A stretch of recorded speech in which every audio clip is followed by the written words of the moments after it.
Welcome to the Our Interviews podcast. And I'm very proud to introduce to our public, Ben No Limits. So why this nickname? Your name is Ben Neumann. His father is Peter Neumann. They are a team, basically, but also his mother. I mean, it's a family team. It was very beautiful to meet you in Famara and to see the three of you collaborating and working together on improving band surf. Yeah, of course, it's a family team, and the name Ben No Limits refers kind of to the situation that there are limits, of course, physical limits, but we try to show and try to experience that limits are often just made up in your mind and not really there. And when you do things you wanted to do and you have fun doing them, then often there are no limits. Yeah, but we have to also recognize the limits, and actually these limits turn out into opportunities for you. Of course, yeah. So what happened in Pismo? What happened in Pismo? So it was the first time, and it was our goal to have fun and to make experiences. Wait. Let's. Sorry if I interrupt you. Let's rewind. How did you got selected for Pismo Beach? The Adaptive Surfing World Championships. Yeah, that was kind of a funny story. We connected with the German team. So they don't have so much blind surfers, and they saw me and we chatted, and it was they were.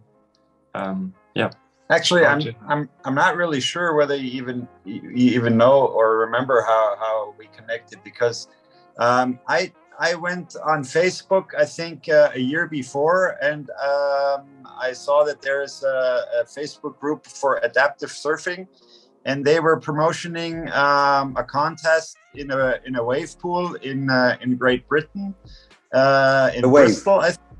The Wave, exactly. And so I was trying to get some information, and then I found that there is an adaptive team in Germany as well, and there was a contact. So then we called the contact last year, but our question was actually regarding to whether we can sign up there for the Wave, which in the end didn't work out because of the Corona situation. And so then Ben, surfing has been improving, and since we're also always posting it a little bit on his Insta account, we just got a call one day actually it was sort of like early summer last year, that the date for the Adaptive World Championship in Pismo is set for December, and since the German team and the Wellenreitverband was following Ben on his Insta, they would actually be happy if he would be coming along, sort of. That's how it all got started. So a kind of karma roulette. Exactly. Yeah. and we were talking before starting recording, and we said something which was, I think, very, very relevant. The fact that, well, getting in the third place in the World Championship is not the real achievement. I think the real achievement was that you could experiment on a world stage your team in the ocean waves for the first time. Yeah, that's right. In a competition. Yeah, of course, because a competition is a whole different situation, and yeah, we found out a lot of things we could can change and optimize. And yeah, so we prepare for the next time. Yeah. Well, I mean, we were really happy that it worked out as it did. And as you mentioned, I mean, competition surfing is a whole lot different, especially for us. Usually surfing with me guiding Ben a little bit by CB radio, which we're not allowed to in the. So I mean, meeting you in Lanzarote, that was sort of our training camp for 2 weeks just prior to going to California, and it was actually Ben's first time surfing ocean waves. Before, he has only been in the wave pool, and as many people know, he started out on city and river waves. And so for us, it was a bit tricky to transfer from CB or radio communication to just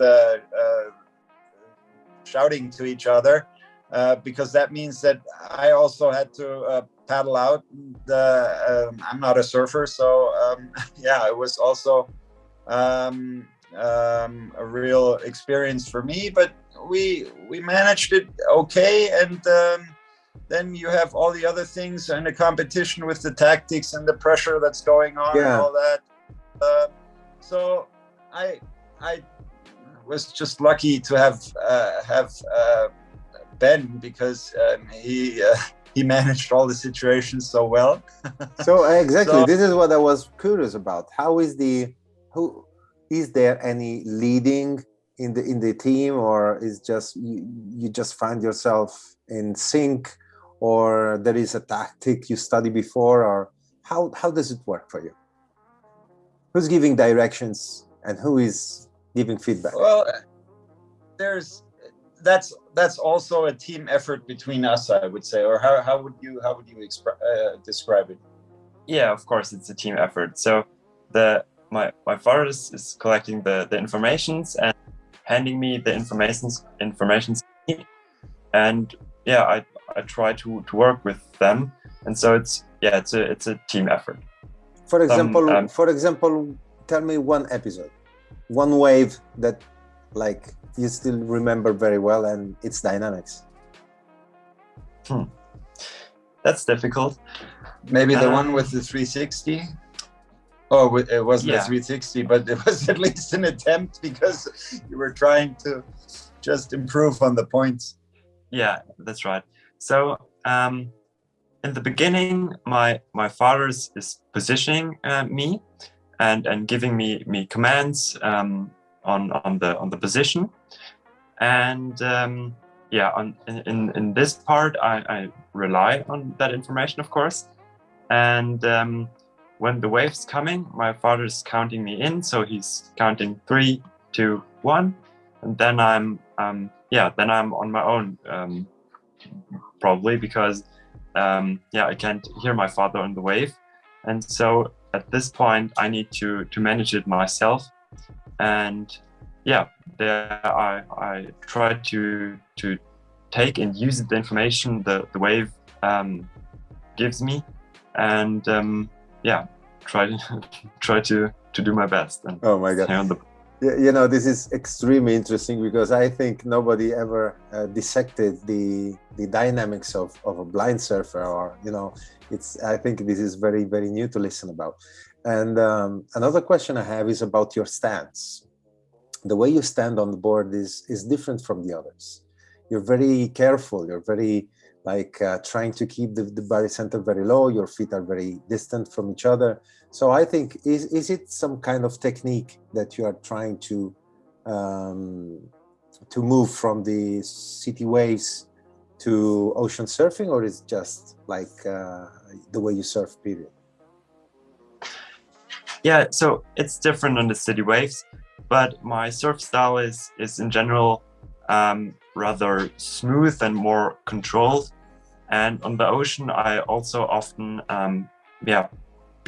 put my hand in the water to feel the face of the wave, and therefore most times very low, and yeah, that worked out as the best position for yeah, feeling the wave and yeah, being able to surf the wave.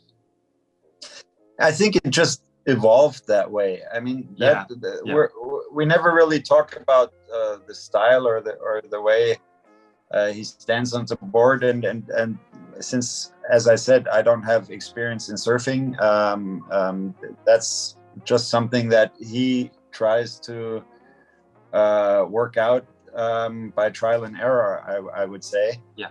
And then coming back to the competition, obviously, after the first heat, which worked really well, then at night I was always studying the video and also looking what the competitors are doing and stuff like that. Yeah. So then we started to actually also sort of try to develop our own tactics, and I was always worried that he would also get a penalty, because that's what really then ruins your competition, sort of. Oh yeah, we saw that. I mean, I'm a fan of Aitor. I'm a fan of El Gallo, and seeing what happened, like was shocking. Was shocking. Yeah. I mean, losing 3 positions from first to fourth. Exactly. I mean, he was in the visually impaired 1 class. There were 10 surfers, including Ben this year, and obviously Aitor is still the most capable and the best. I mean, he was also a trainer, from what I've read and stuff like that. So the best surf trainer in Spain, I think. He got the title by you know, so the results. He the man to beat also in the future, and we were actually sad that it didn't work out for him. But on the other hand, if you look at it,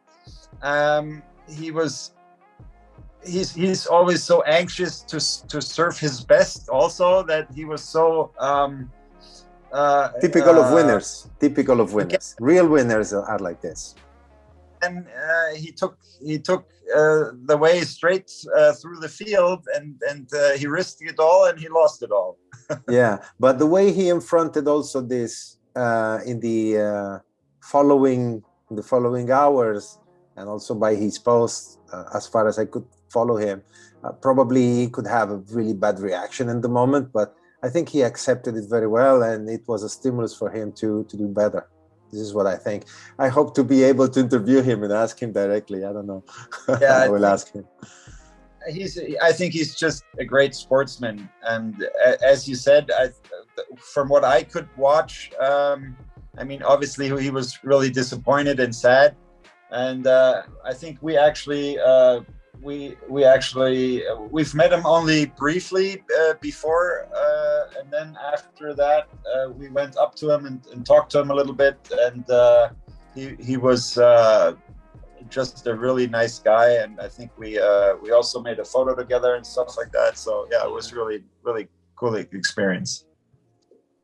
Well, and one last question is about your surfboard. You're surfing a foam board, right? Up to now, I was surfing a foam board, yeah, on the ocean. Is it a choice, or is just like you didn't want to switch to another kind of board too early, or tell me about it? Yeah, I'll switch the board to a hard board, but yeah, as you know, I wasn't surfing that long on the ocean. We hadn't that much experience on the ocean, also with board, so which board to take, and this board proved to be very reliable on all kinds of wave size and conditions, and so we the board worked for me, and so we took that board because it was always also used to the board, and it was the the best option for us at that moment. A safe Yeah, bet. we thought we'd play the safe bet, and I think it was a good decision. So yeah, Ben's new board has already been built, but he hasn't been able to feel it yet, because it's in Switzerland, and we will be picking it up next month. So we'll see what happens. So we have a German blind surfer with a Swiss board. Exactly, yes. That's like a weapon. Hope so. Not to forget the AO fins, huh? Oh yeah, but I didn't want to self-promote yet. I'll do my best. I'll do my best. Okay. Well, so I don't want this interview to be too long. I hope we have more chances to meet again, and maybe this can become a series, whatever. But I would like to thank you guys for the opportunity, and hope to see you soon surfing, probably in the ocean. But anyway, keep training. I see your progresses. Yep. I think if everything works out, we might be able to meet again in March. Yeah, I'll be here. I'm not moving. I'm stuck in the island. Okay. So we'll see you. Thank you. Take care. Have a good one. Thank you. Bye-bye.